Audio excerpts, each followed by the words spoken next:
All right, can someone tell me why there are so many people on the beach in Poland, in Gdansk, more specifically Brzeźno?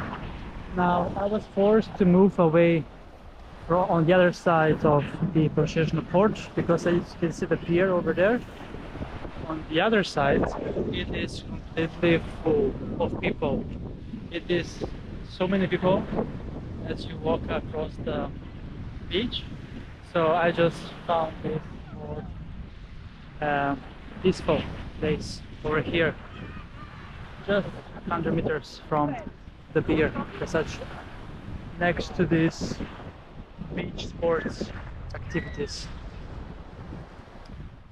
And this is where I'm going to take a swim because it looks absolutely amazing without the crowds that you see on the other side of Brzezno.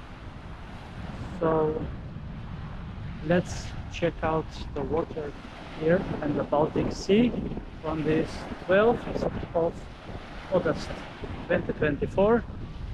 It is 4:50 p.m. and I have 4 hours left until my flight to Stockholm goes back. So I need to get going and I need to soon I need to leave for the airport in maybe 1 hour, as it is also 1 hour ride to get to the airport from where I am in this beautiful place right now. So yeah, I am exploring the beaches in Gdansk.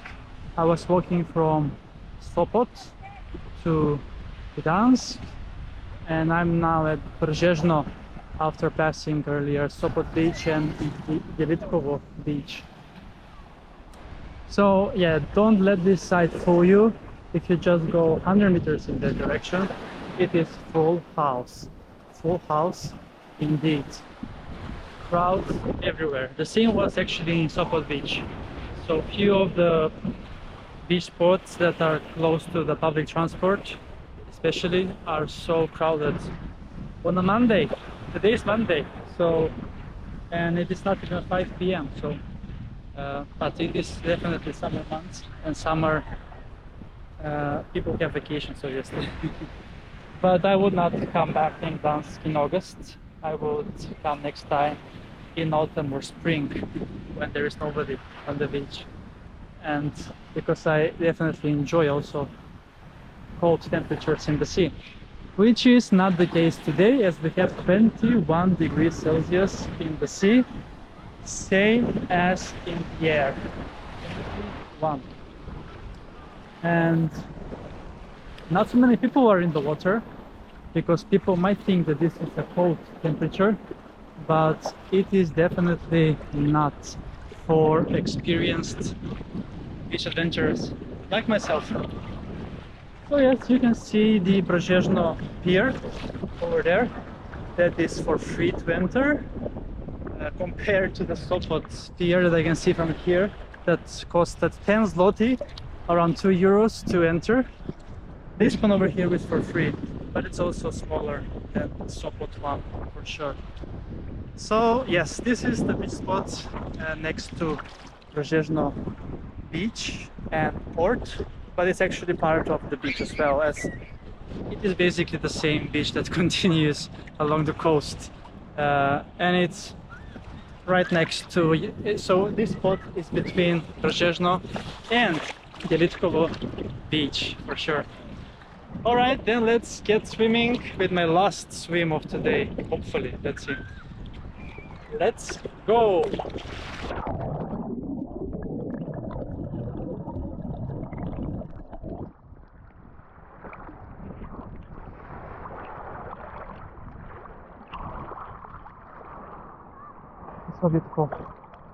So beautiful and amazing. So I still cannot understand why both the city of Gdansk and Gdynia and Sopot and their beaches are super crowded. There are so many people. I guess most of the tourists are in the center of the cities, and then the Polish people are on the beach. That is my assumption. Because yeah, obviously in this region over here lives almost 1 million people, and then if you add to that 200,000 tourists maybe that are always on the run. So I don't know how many flights are there to Gdansk. At least from Sweden there are at least 20 over the weekend, at least 20. Okay, only from Stockholm. If we count other cities there are more for sure, and that's Sweden. And when you add UK, Spain and other countries, so that adds up for sure. Alright, so yes, enough of my chit-chatting. I need to get going soon to the airport, and this is my beach, and I will definitely swim some more after this video. So yes, thank you so much for watching this episode with me from Brzezno Beach, the beach next to the pier Brzezno in Gdansk, Poland, on this 12th of August 2024. Thank you so much, and that's a wrap from my Poland beach adventures in three cities, Gdansk, Gdynia and Sopot. And make sure to tune in for more amazing beach adventures on the channel, Beach Adventures with Chris.